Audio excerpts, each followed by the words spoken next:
You're listening to Spotlight, the podcast that fosters connections with veterans and military spouses. Here's your host, Bob Louthan. Hey, welcome everybody. This is Bob Louthan. I'm your host of the Spotlight on the Veteran Crowd Network. Very pleased to have Mike Sarraille as my guest today, a former Marine and Navy SEAL veteran, and now the CEO of EF Overwatch, the author of a book that I'm getting ready to read on my Kindle. Mike, welcome to the Spotlight. Thank you so much for being my guest today. Bob, thank you for having me. Been following you guys for quite a while. Love the work that you're doing.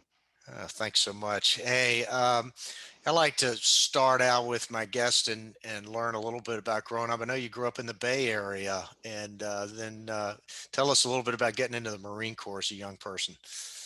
Yeah, absolutely. Born and raised in the Bay Area, in particular Palo Alto. So, very fortunate growing up in the 80s, well, 70s, 80s, and 90s, watching the tech boom take place. But eventually I enlisted in the Marine Corps, which is very different than what 99.9% of the young adults do coming out of that area, just due to the demographic. But I met a force recon Marine that, you looked at this guy and he was humbly confident and he was articulate, highly respectful, smiled. People just wanted to gather around him. And I'm like, dude, I want to be just like that guy at a whopping 119 pounds when I met him, and enlisted in the Marine Corps, became a recon Marine, one-upped him, became a scout sniper as well. You're the only guy I know that graduated from high school weighing less than I did. My goodness. Yeah, I was not big. A lot of people in the military that I found are like late bloomers. Mm-hmm. And now I'm like 210 pounds because the military taught me how to work out. So, the Marine Corps was great. I went to Marine OCS, did very well at Marine OCS, finished the honor man. And after the end of it, I'm like, hey, I worked with some Navy SEALs. It is weighing on my soul because everyone's like, hey, this is the world's toughest military training. If I don't give it a shot, I'm never going to know. And the Marines were actually pretty good. They were like, hey, submit an inter-service transfer. And I did. And the only request the Marine Corps had was don't quit. And you're I'm the like, second guy you're the second guy I've had on the program that's made that transition. Another guy named Kevin Seif is a guy that went to Naval Academy, commissioned in the Marine Corps, and then jumped over into the Navy SEALs. How old were you when you went to Buds then? In your early 20s? No, I was 26, 27. Okay. You weren't exactly the oldest, but no, I was up there. But when I went to Buds, I was very much a sergeant still, because I got discharged as a sergeant, commissioned as an ensign on the same day, and then literally got my car once commissioned, headed to San Diego. Mm-hmm. Mm-hmm. How was that experience? Awesome. Absolutely awesome. Hey, I wasn't going to quit. One, being a recon Marine, I was not going to do that to the community. There was never a doubt in my mind. The only risk in my mind was don't get injured. That's the one thing you can't affect. Don't get injured.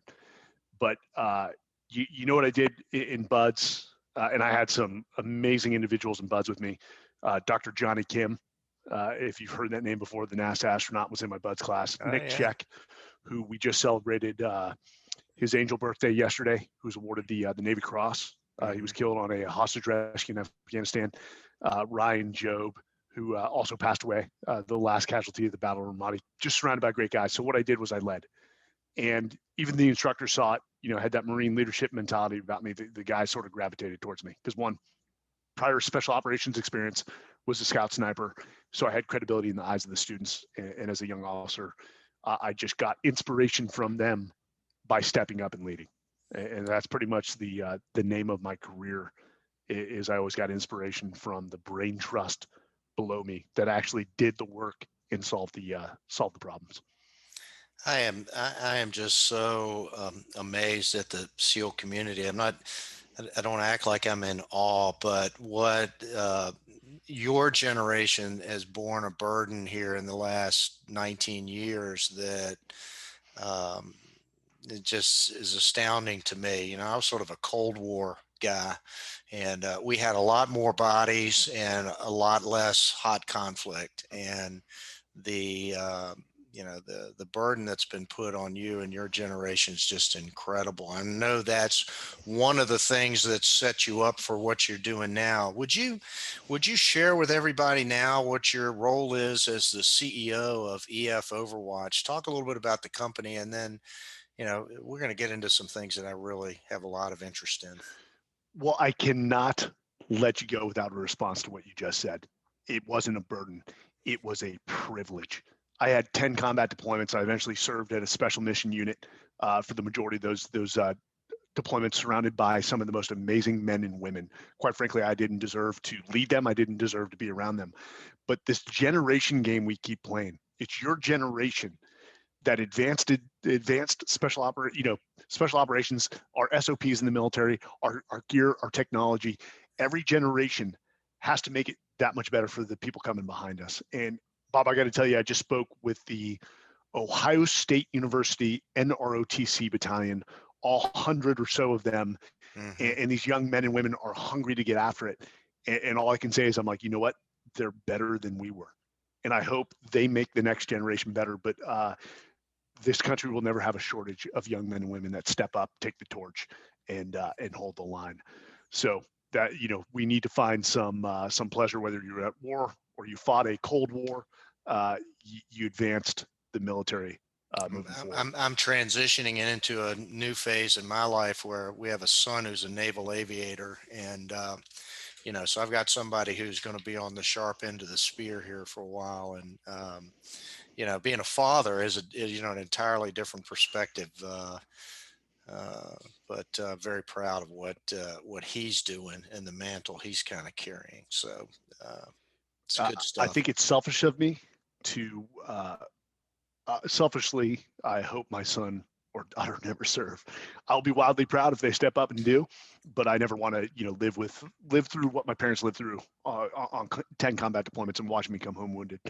Well, thank you for your son, and thank you for the fact that you raised him. But back to your original question. So EF Overwatch did not start out as EF Overwatch. EF Overwatch actually started out my 19th year in the military. I started something while I was in the MBA program, while I was an ROTC instructor. Started something called Vetted Foundation with the help of General Tony Kukolo, Admiral Bobby Inman, Admiral McRaven, and some amazing people. In Huffington Post, hailed this initiative as potentially revolutionizing the way that veterans exit the military, and we created a accelerated management program. And we did a cohort. It was wildly successful. The starting salary of the people that got jobs, the number of startups that came out of that initial cohort, and guess what? It failed. I didn't understand the politics of Texas, pissed off the wrong people, and even though I intended to do well, and they denied us VA certifications. Ultimately, that's on me. But that's not the people that denied it. I should have understood the landscape better. So what I did was, after I curled on the couch in a fetal position probably for a few days, finally got up and said, hey, you know what, this idea is not done. We just got to find a different way to approach it. I turned it into a for-profit. Jocko Willink, Leif Babin, two other Navy SEALs who wrote the book Extreme Ownership. You've probably never heard of it. No. I've heard of Jocko. Yeah. Oh yeah. So I said, hey guys, I've built some knowledge in this veteran transition space, and I know the value that our fellow brothers and sisters in arms bring to American companies. This unflappable attitude in the face of a VUCA environment, which we're seeing with COVID. And so I started a executive search firm, a specialized executive search firm. Now every other firm out there that deals with veterans is either a volume-based veteran placement, it's a jobs board, and the others are not executive search. So I deal with a very specific niche of veterans, and those are the ones coming out with significant leadership experience, usually the E7s to E9s, O3s and above. And while we also segment them, we segment our client as well. I focus on small to mid-sized businesses, which you and I know can be massive companies. They're just privately held. And we have cracked the code to sorts of placing freshly transitioned officers and senior enlisted into senior management positions, all the way to CEO. of a $40 million company. We've made those placements. You're so far out in front of me. I got to peel Yeah, go back ahead. a couple of things here first. So you've heard of Elite Meet, you've heard of the Honor Foundation, those types of things. Was your model sort of along those lines, or how would it compare and contrast maybe to what those guys have been accomplishing with the transition side? Then we're going to get into the small business and the entrepreneurship and that sort of thing. But So One Vetted was started at around the same time as the Honor Foundation. So it was before Elite Meet joined. I can't remember the guy who founded Elite Meet, John, great individual. yep. We took a very different approach. And the Honor Foundation is that they're really a preparation, a transition preparation. So like an executive MBA almost, right? I don't know if I would classify it as that. Honor Foundation provides a lot of good transition and career development training, but I wouldn't call it an executive MBA because they're not exactly accelerating their financial acumen. That's true. But no, the Honor Foundation, we have a close relationship with them. They send a good deal of their graduates to us, and we see if we can place them. We run our own assessment and selection of whether we let them into our talent pool. We hold a very high bar, and all that requires is that you are a good leader in the military, and that you are a humble leader in the military, and you still want to get after it. You still have a lot of grit left in you to step in, restart, sort of, redefine yourself, step into these companies and grow them.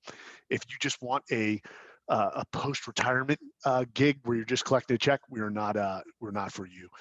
But one of the things with networking that some of these organizations do is they're networking with what I call the wrong people. I used to go to the Navy SEAL Foundation events, and when I joined or entered the MBA, they asked me, what did I want to do? What did I want to focus on in my MBA, and what was the outcome? And I said, either private equity, investment banking, or venture capital. And they said, why is that? Shiny stuff, right?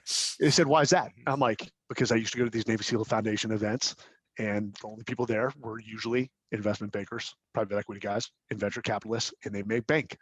And that's what I want to do.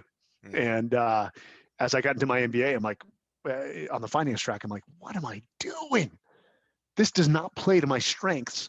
I will be miserable in this role. Even if I'm making a lot of money, I will be absolutely miserable. And so took a personal inventory of where I was really passionate, and I love solving problems, which means entrepreneurship, the value creation in front of my hands. And that's why I went this path. And then I'm trying to disrupt how people look at talent, because the special operations have built best practices that any company can adopt and utilize to build their respective elite teams and dominate their respective industries. So, boy, I'm gonna tell you, you got me thinking so many things. I gotta sort out my concepts here. So let's talk about the special operations and the way they bring out leadership. I mean, I guess maybe I coached football years ago. One of my favorite quotes in football was that football doesn't build character, it exposes it. And I think that's what happens in the special operations community. When you're going through buds, are they building character, or are they exposing it? So we have the same quote: adversity reveals character. Right. It doesn't build it.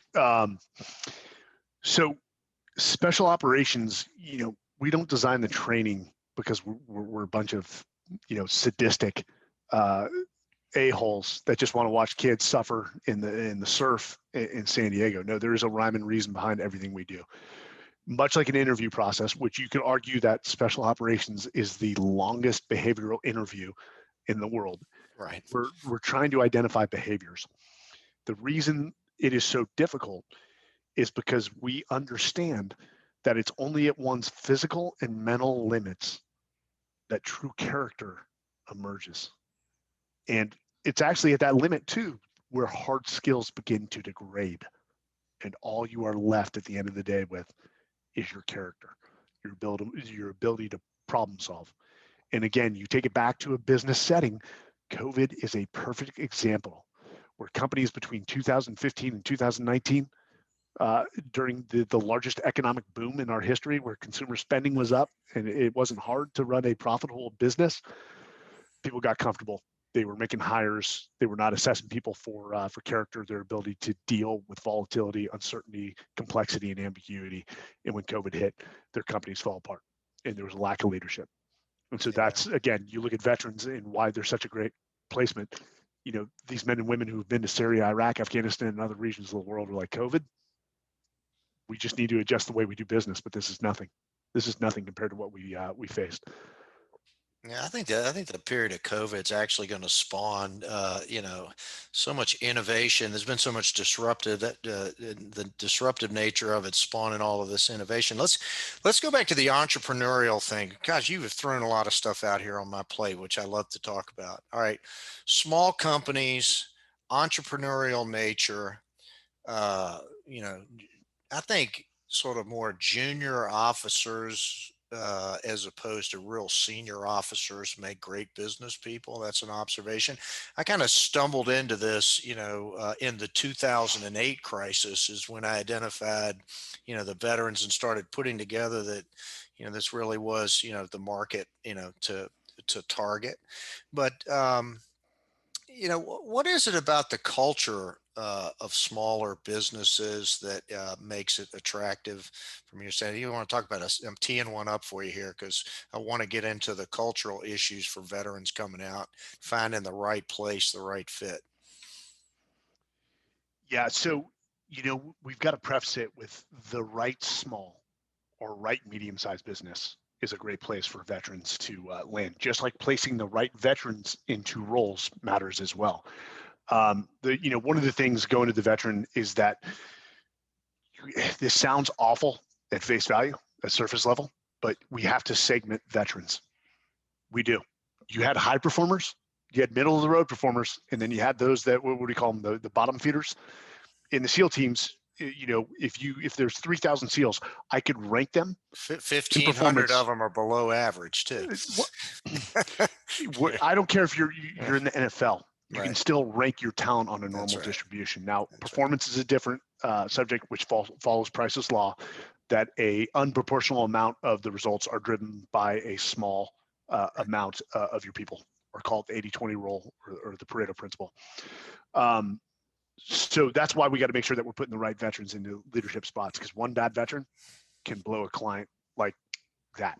Right. And so that's why we're highly selective. But the right small to medium-sized business, and how do I describe right? When we take a client intake, the last thing I need to hear before we accept them as a client, yes, we turn away a lot of clients, is leadership is more important than industry experience. And I have to hear that, and I have to believe that they believe it. Because experience is where you've been. And while that's important, character tells you where you're going. And experience is not a good indicator of future performance. It's not. It's does this person have the values that align with this organization? Do they still have grit? Do they want to grow? Are they humble? And if they are, they're usually a good placement in the leadership positions if they have the requisite level of leadership experience coming out of the military. Which means if they have a lot of leadership and they're good people, then they're humble, because combat has a way of humbling everyone. But it's funny you say that the junior officers are better placements. You know what? I don't want to make sweeping accusations like that. We've seen some 06s come out. There was one out of the Air Force, and I won't mention his name. This guy was amazing. He still, this guy has so much energy left in him. It didn't matter where we placed him. He was going to make that organization a better organization. And same thing. We've got some 03s that come to us. Could be from the soft community, and they're full of entitlement and arrogance. And we'll simply tell them, hey, we have nothing that aligns with your skill set, because we're not going to place that person. They're going to destroy companies. They're going to destroy cultures. It all comes down to the individual, and we withhold judgment until we put them through our interview process to identify the attributes that we're looking for in the people we place. That's an important point right there. I want to drill down on. There's not a lot of jobs in the business space for that knuckle dragging machine gunner, right? So the experience issue. How do you help a transitioning veteran understand and articulate that skill set? Because I've made a career change in my life where I was able to walk in armed with a convincing argument that I was going to do well in something that I had no practical experience in. How do you help your clients do that? You're talking about how do we help the veterans Yeah. prepare and translate? Yeah. So, one, we put them through career development training, and we help them start to formulate that story. It's how you tell that story, how I tell the story of Mike Sarraille from where I've been and why that experience matters, how it's formed me into the person that I am today. And then ultimately, why I will bring value to this organization above and beyond what you're paying me. That's the whole point. That if you're not going to bring value to an organization above and beyond what they're going to pay you, then they're operating at a loss with regards to your overhead. So, fortune favors the prepared. There is a process of when a veteran comes out, and usually veterans skip a few of the first phases. They go directly to where they want to live, what industry, what company they want to be a part of, rather than starting with know thyself. And for a lot of guys that have spent 20 years in the military, they haven't contextualized their leadership. It's amazing. One of the number one questions, and this, that you'll get in an interview is, tell me about your leadership style. And from 06, actually 010 to E5, military guys do not blow this out of the water. I'll have certain people that talk to me about their leadership style for 10 minutes. If you can't give me a clear and concise answer of what your leadership style is about in 2 to 3 minutes, you're wrong. So you have to understand who you are and articulate your leadership style and what really cares for you, or what really defines you. And you need to know your strengths and your weaknesses. And a lot of people don't. Then you need to move to the process of what really matters. You define success. What does a successful career search, whether you're retiring or even if you're out of the military and you're moving from one career to another, what does a successful career search or transition look like for me? And if you're married, that usually involves your wife or your husband in that process of you rank out, like, what's important. Is it location? Great. If that's our number one priority, I'm probably going to limit myself to the industries and then the functions within those industries in that general area. But that's fine. We'll overcome it because that's our number one priority. Is it salary? Is it title?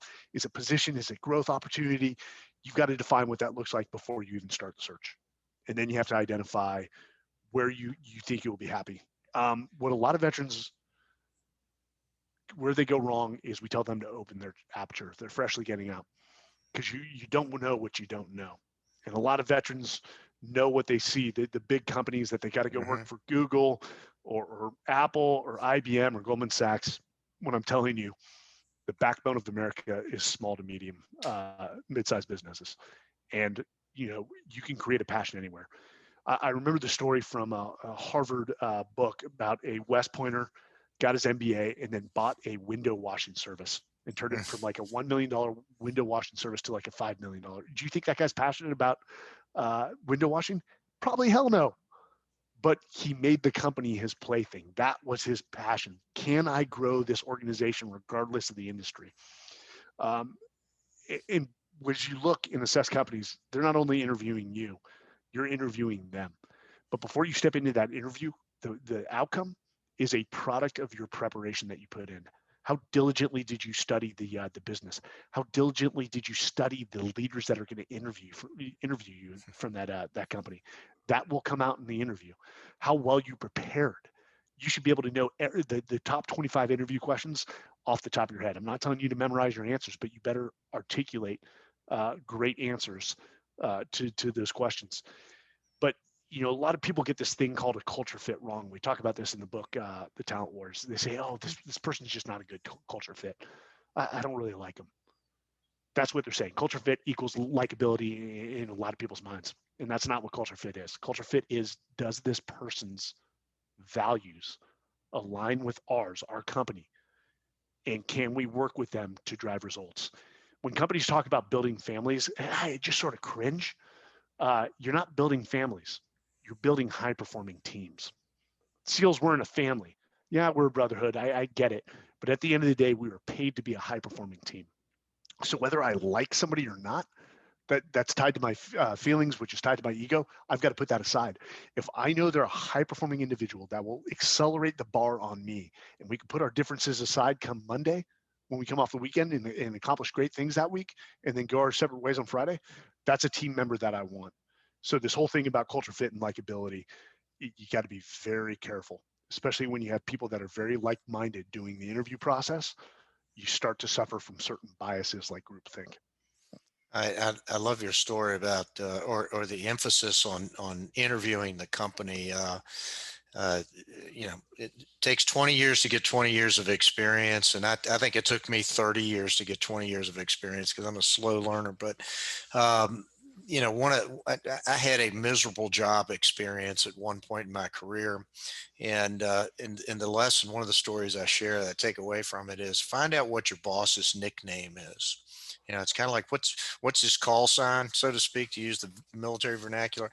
This individual's nickname was the Barracuda, and I didn't find that out until well after I'd been there. But he was aptly named, and it was a miserable experience. So if you can find out your boss's nickname, that's a little bit of a window into the soul and the character of the business that you're getting into. There's a great book out there called The Tribe. And I know you've talked about that and in some of your previous discussions. I'd like to weave that into our discussion a little bit here because I think veterans, when they come out, they're seeking the same kind of community, camaraderie, culture, as we had in the service, and they have a hard time finding it. Have you got some thoughts on The Tribe? I think you said it should be mandatory reading, but Yeah, I did say that, and it should. And the result, or what I would tell veterans, is when you get out of the military, don't look for another tribe because you're not going to find it. there you go. Nothing is ever going to replace the esprit de corps, the tribe that we had in the military. It's not. And if you can accept that going into the transition, you'll be a lot better prepared to understand it when you step into the civilian sector again. So it doesn't mean that you don't look for a group of like-minded, and when I say like-minded, people with the same values who are positive and want to achieve impact in their lives. You've got to take this transition one day at a time. I call it the everyday warrior. You go to battle every day. You wake up early. You maintain that discipline. You identify ways, one or two ways to become better as a human being. And then, you conduct an after action at the end of the day. It's rough, guys. It's an identity crisis. We often get in our own way.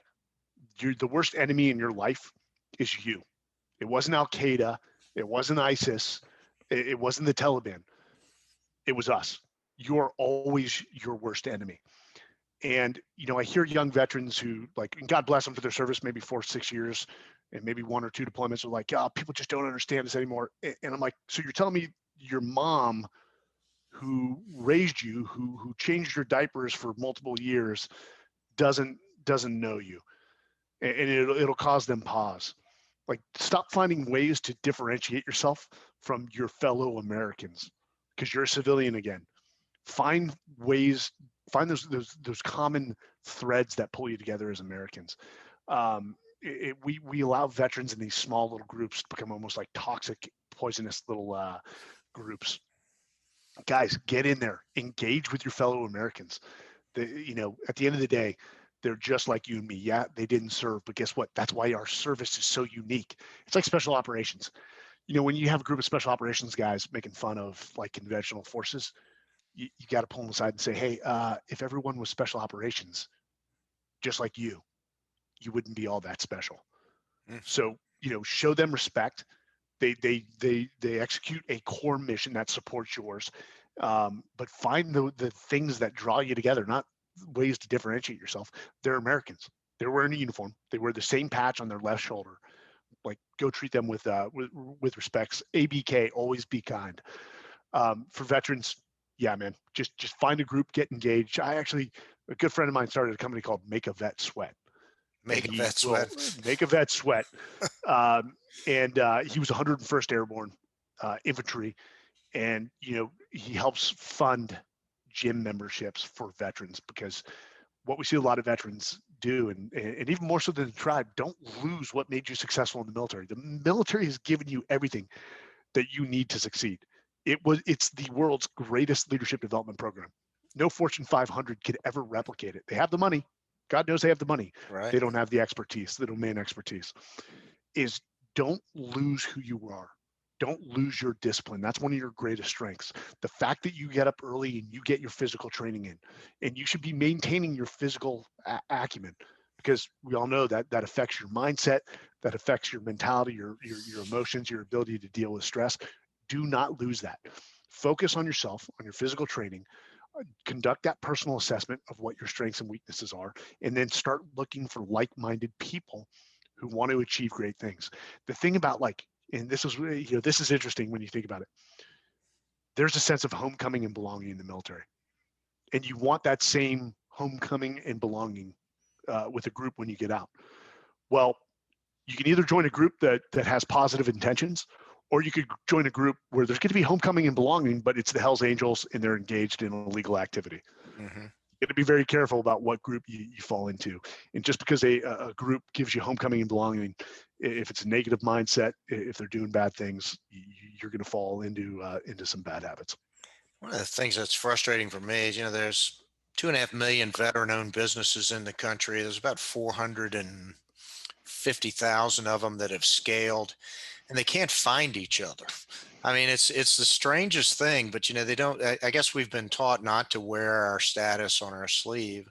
And before COVID, we were holding events where we would bring these companies together. It was an amazing networking opportunity. I called it the opposite of the middle school dance, because these people would come to the middle of the room and just, they were just dying to meet other folks and had similar experiences. I knew things were going well when they started insulting each other. That's when the real business started to change hands. I mean, what can we do as a community out there to maybe get a little bit more cohesive, do a little bit more interaction? I mean, why is it so hard for veteran-led businesses to say, this is our culture? Oh, this is such a deep question. And in fact, you talked about the book Tribe. I got to talk to Sebastian Younger about this, and he's like, his observation was veterans are the strongest demographic in this nation. What are there, like 14 million of us, 15 million of us? There's as many as 20, but I think the numbers, it's getting depleted, right? It's getting depleted, but he said it's one of the strongest demographics in the United States, but could not be more disjointed. And that's sad. I mean, when's the last time you saw like veterans gather and march on Washington in the face? We need an alumni association for veterans, so to speak. It doesn't seem like it exists anymore. Hey, did I love the military? I loved the men and women around me. I won't say I loved the military, but as a whole, I respected it. I am proud that I am a veteran. I'm so proud, and you should be proud to yell that off the highest peaks. You don't want to throw it in people's face, so we got to be careful with that. There's a point to where you're throwing it in somebody's face and saying you're not the same as me. We have to be the quiet professionals that show people. Doing is much greater than talking, and I see that with a lot of military leaders as they come into these companies and they talk about how they did it in the military and how great the military was and how the company's so screwed up, yet they don't affect any change. We also need to stop eating our own. It's, we are vicious. Nobody hates a veteran's success like other veterans. And I'm not the one that said that. A partner, business buddy of mine who's a veteran, who's been highly successful, said that. And I'm like, that makes total sense. Is we eat each other alive when we need to be, again, creating that cohesive bond. But I expect when our vets get out, much like the World War II generation, that they engage in entrepreneurship. I mean, what was it? Look, I think you're the next greatest generation because, my father was a World War II vet. came out, and those guys drove a period of uh, uh, growth and expansion, that had not been seen before. And you're a much smaller cohort, but as an investment banker and an entrepreneur and sort of venture capitalist myself, I recognize the talent pool and the impact that this group is having. You are the next greatest generation, and and we need more of that. We need more veterans in politics. The whole, um, the the way that we communicate now is a whole lot of yelling and screaming and not a lot of listening. There's not a lot of mature thought process that's going on in our culture right now. We need to uh, vaccinate our culture with more veteran DNA is sort of the way I think of it. There is the best way I can describe it is there's a total lack of civility in the national capital region. And, hey, does that exacerbate the problem for veterans getting out? Yes. When you get out of the military and you look to leadership, and your leadership in the national capital region is setting the opposite example of good leadership, they're squabbling amongst themselves. That can make the transition even more difficult for vets getting out. I can understand that. It makes it feel like they don't belong. Again, take it day by day. Guys got to take it day by day. Set small goals.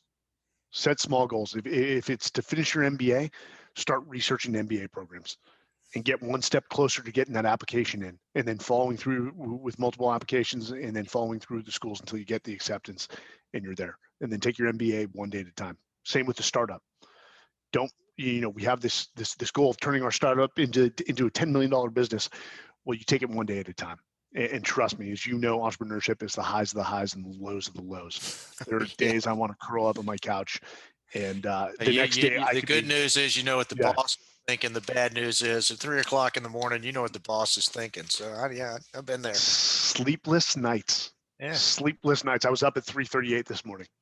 Oh yeah. Yep. Oh, you could have called me, and I'm an hour ahead of you. So, hey, let's talk one last little topic that there's so much, Mike, I could drill down on, but believe it or not, we're running up against time. But how do we communicate with I guess civilians don't understand the military, right?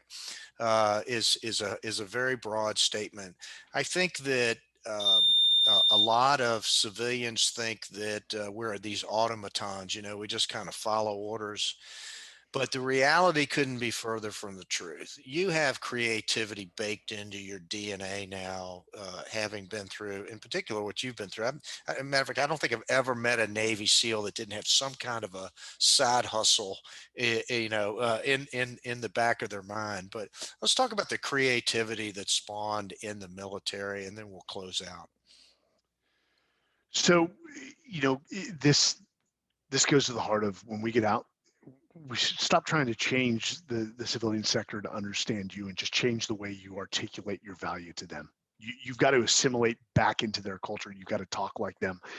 The worst enemy, and also the best recruiting tool, but the worst enemy to veterans in creating the stereotypes is Hollywood. Oh, Hollywood does an awful job. And so, if I'm not an investment banker, and I go watch Wolf of Wall Street, I'm going to think you're all a bunch of criminals that do cocaine and everything else. That's what's going to shape my I got opinion. through 15 minutes of that series, SEAL Team 6. I was throwing up. I had to turn it off. It was hilariously bad. I don't read SEAL books. I don't watch the Spec Op movies. No, it sets a bad stereotype for vets.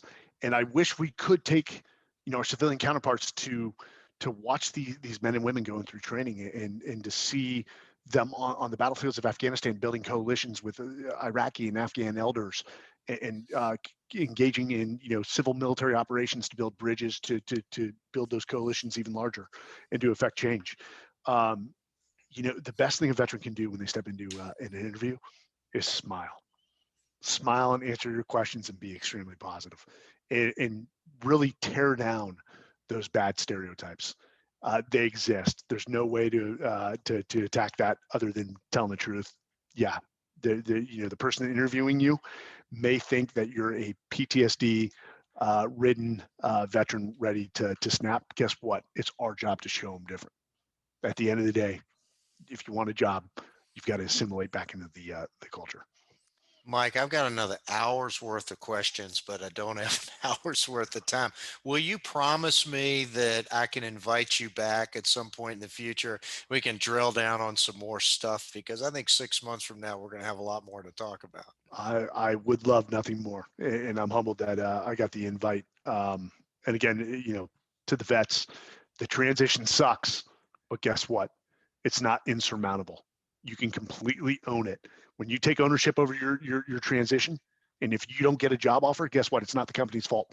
It's yours. Once you truly believe that, and that you're not a victim, you can navigate this transition, and you can be highly successful. Again, the military taught you everything you need to know to lead organizations.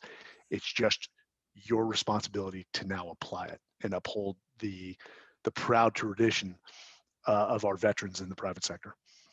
Hey, Mike, how do you want folks to get in touch with you and follow you? Have you got some places you want to point them? We'll put all of this in the show notes, links and so forth. But what's the best way to reach out and follow what you guys are doing at EF Overwatch? Absolutely. If you go to efoverwatch.com, if you're a veteran, you can apply on the Contact Us page. Again, really, we're looking for senior military members, E7s to E9s, and O3s and above. We recently signed a JV with a company called Homefront Alliance, and we are kicking off something called careerrecon.com for junior veterans, the E1s to the E6s, and we want to help them as well. And we're going to provide extreme ownership training. We're going to provide interview prep, career development training through that as well. So careerrecon.com, efoverwatch.com, and then we just formed this talent work group with about 45 amazing veterans, also from Britain and Canada, a lot of tier 1 guys, phenomenal leaders trying to help small to mid-sized companies building their own elite teams and how to navigate that. Wow, that's fantastic stuff. So again, thank you so much for being on the program. We've had Mike Sarraille, the CEO of EF Overwatch, as our guest today. You've been listening to The Spotlight on the Veteran Crowd Network. We air on Tuesdays and Fridays and bring veterans and military spouses who are making a big impact in our community.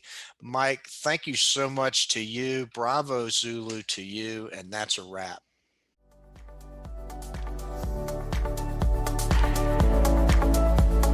Thank you for listening to Spotlight by Veteran Crowd. We hope you enjoyed today's episode. For more information and uploads, please visit our website at veterancrowdnetwork.com. We'll see you next time.